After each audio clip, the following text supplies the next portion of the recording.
Вы смотрите «Актуальное интервью», в студии Сергей Михедов. Здравствуйте. В Якутске пройдет семинар совещания руководителей и партийного актива региональных отделений КПРФ Дальневосточного федерального округа. О работе семинара совещания и в целом о партийной деятельности якутских коммунистов расскажет гость студии Виктор Губарев, первый секретарь Якутского регионального отделения КПРФ, член Центрального комитета КПРФ, заместитель председателя Госсобрания Илтуме. Виктор Николаевич, здравствуйте. Здравствуйте. Вот в начале немного истории. Да, КПРФ – это прямой преемник Коммунистической партии Советского Союза. Все верно? Да, верно, да. Ну, нужно сказать, что Коммунистическая партия вообще в Российской Федерации, начиная с 1898 года, первый съезд СДРП, второй съезд 1903, 130 лет. 130 лет. За это время, начиная с революции после 1917 года, Коммунистическая партия и народ сделали очень много. Но прежде всего это гражданская война. Ее закончили. Ее закончили. Сегодня у нас события происходят. Коллективный Запад реванш объявил, что поставить на колени Россию. Конкретно, не скрывая свои намерения, уничтожить Россию, российский мир.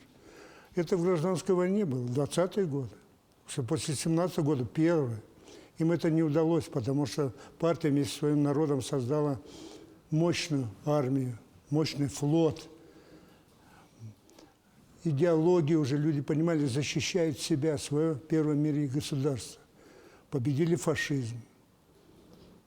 45-й год. Вот национальная наша идея. Это победа, 9 мая.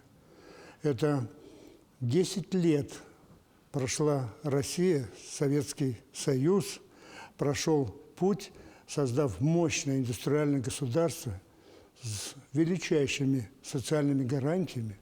Впервые в мире бесплатное образование, бесплатное жилье, бесплатная медицина, бесплатная доступность транспорта, вообще проблем никаких не было.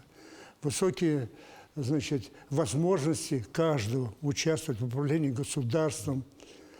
Поэтому сегодня партия, отмечая вот в этом году, если говорить с 90-го года, когда уже в 90-м году была образована Коммунистическая партия Российской Федерации, в 90-м году, это в этом году отметили 30 лет. Да. Ну, как это все начиналось дальше? После того, как заболтал Горбачев со своей горе-командой, заболтал, за словами перестройки, цель была одна – заменить, казалось бы, социалистический образ жизни, социализм заменить рыночной экономикой, либеральной экономикой. Но в конечном счете, вообще-то, ликвидировать Советский Союз. В 1991 году им это удалось. В декабре месяце 3 гражданина, так называемых, заключили договор, ликвидировали Советский Союз и создали СНГ, независимое государство. Во что это вылилось? Ну, всем уже понятно. Большие горе, большие слезы, большие потери, национальная дружба, цветные революции. И все это понимали коммунисты, безусловно, понимали коммунисты. И уже, как я уже сказал, в 90-м году была создана партия, но и Ельцин понимал. Ельцин понимал, когда подписал, значит, договор о союзе, Союзе независимых государств, он первым позвонил американскому президенту. Засекречен был разговор, но он засекречен. Ничего, тайной не становится. Оно становится явным, безусловно. Поэтому предпринял сразу попытку. Ясно, что нужно было ликвидировать стержень советской власти. Стержень СССР – это стержень, 6-я статья в Конституции, руководящая, направляющая роль партии. Вот стержень убрали. И начал, конечно, вот эти все негативные процессы. Ну, первое, что он сразу подписал, о приостановлении деятельности партийных организаций на производстве. Запретил это дело. Дальше это в начале февраля, в конце 1991 года было о приостановлении, в конце этого года было запрете. Запрете деятельности партии везде. Ну, обратились, конечно, это же незаконно, в Конституционный суд. Конституционный суд отменил это решение и признал право коммунистов, коммунистической партии на свою деятельность. И вот с этого уже начались процессы.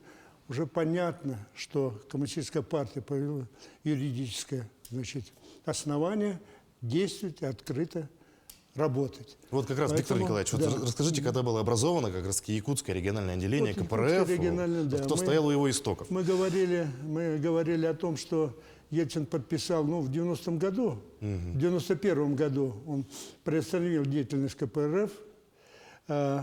Николай Михаил Ефимович, в то время был руководителем республики, первый наш президент, он это в августе издал указ о приостановлении деятельности партии в республике Саха-Якутия. В нашей Якутии было 50 тысяч коммунистов. Он своим указом приостановил деятельность. Да. Соответственно, все это имущество начало переходить, все это, значит, кадры начали увольняться. И понятно, что такие условия создавались. Но, тем не менее, уже тогда коммунисты просто не сдались. Нет вопроса, что значит не сдались? 50 тысяч коммунистов были, понимали. Артур Николаевич, в то время был первым секретарем Якутского городского комитета партии, возглавил эту работу.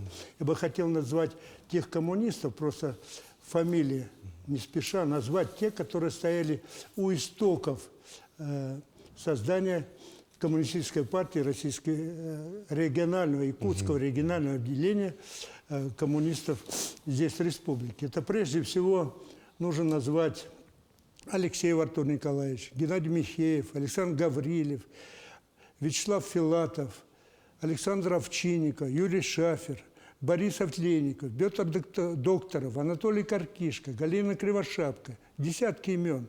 Добрую память о себе оставили Александр Гаврилев, как я уже назвал, Дмитрий Пухов, Николай Назаров, супруги Жарави и многие другие.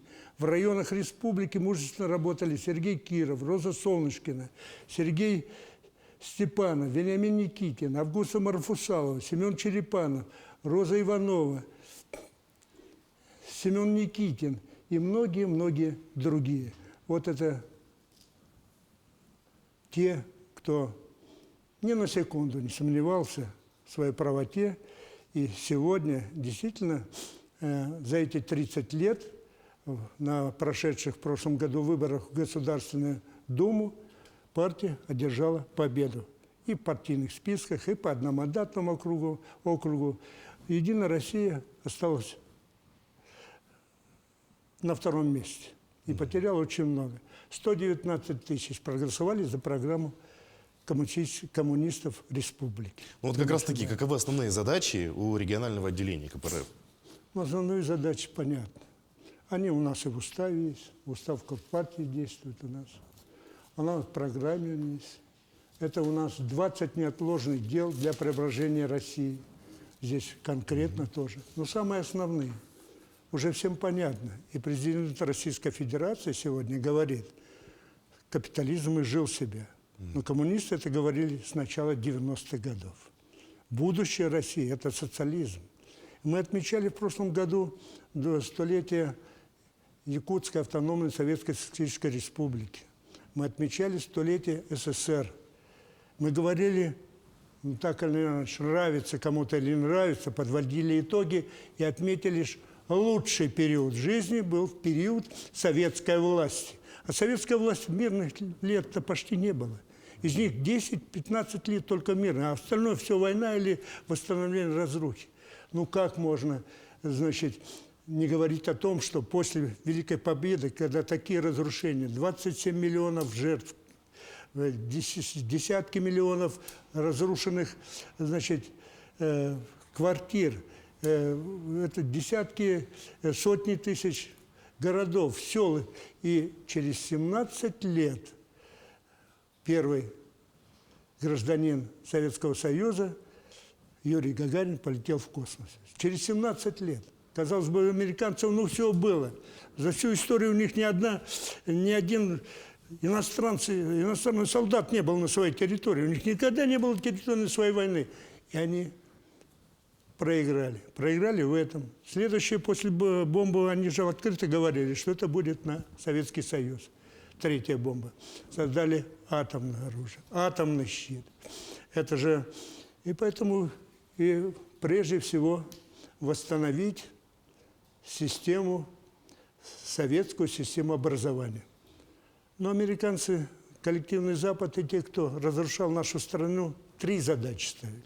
И первая из них задача – это не экономика, это значит не там, другие какие-то вопросы, не природные ресурсы, а первое – ликвидация советского образования.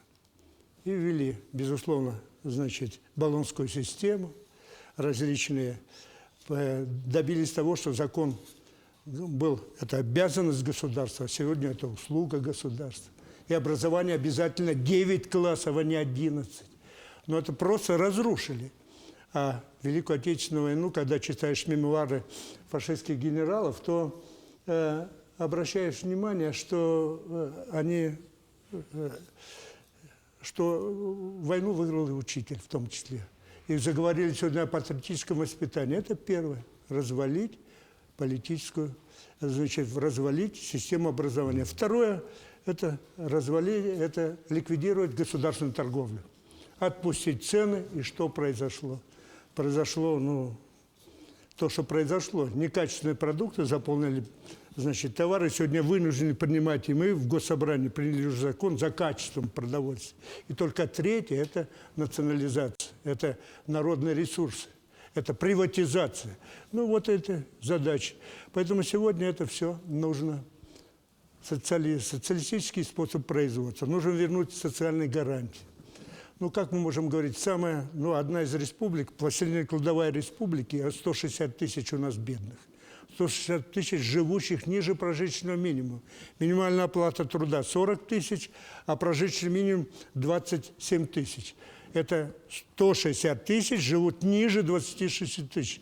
Но это и одна из задач, которую сегодня партия власти говорит, борьба с бедностью. Но это просто не то, что аморально, это недостойно такому великому государству. Высокие социальные гарантии нужно вернуть. Вопросы безработицы. Опять же, около 10% безработных, а в селах у нас около 30%. Это поднятие местной промышленности. Это вопросы связаны, прежде всего, вернуть собственность. Вернуть собственность, она должна быть, как в Конституции, народ. Хозяин этой собственности. А в то же время у нас 100 олигархов обладает собственностью 80% Российской Федерации. Поэтому программа сегодня самая народная. Все понятно. Нужно эти вопросы решать и конкретно. И сегодня еще раз мы убедились в том, что Запад всегда добивался, какие бы одежды ни одевался, всегда носил камень за пазухой. Развалить и уничтожить Советский Союз. Сегодня Компартия поддерживает обороноспособность страны. Многие коммунисты на фронте. Сегодня с 2014 года уже мы 107 конвоев партия направила на Донбасс. Сегодня смысл нашей сегодня жизни должен быть сегодня все для фронта, все для победы. Каждый день должен человек, каждый из нас, я, например, так считаю, должен просыпаться с этой мыслью, что он сделал, и засыпать. И думать, что завтра еще он может сделать для этого. Поэтому республика удалось сегодня каждого, кто у нас из земляков находится на Донбассе, на фронте, мы их знаем. И, значит, все оказываем для того, чтобы система выстроена до каждого дойти. Это с одно, но и в то же время участвовать в общей задаче. Виктор Николаевич, большое спасибо, что нашли время и пришли к нам, ответили на наши вопросы. Желаем дальнейших успехов в вашей деятельности. Хорошо, спасибо. Я напомню, вы смотрели актуальное интервью. Оставайтесь на нашем канале.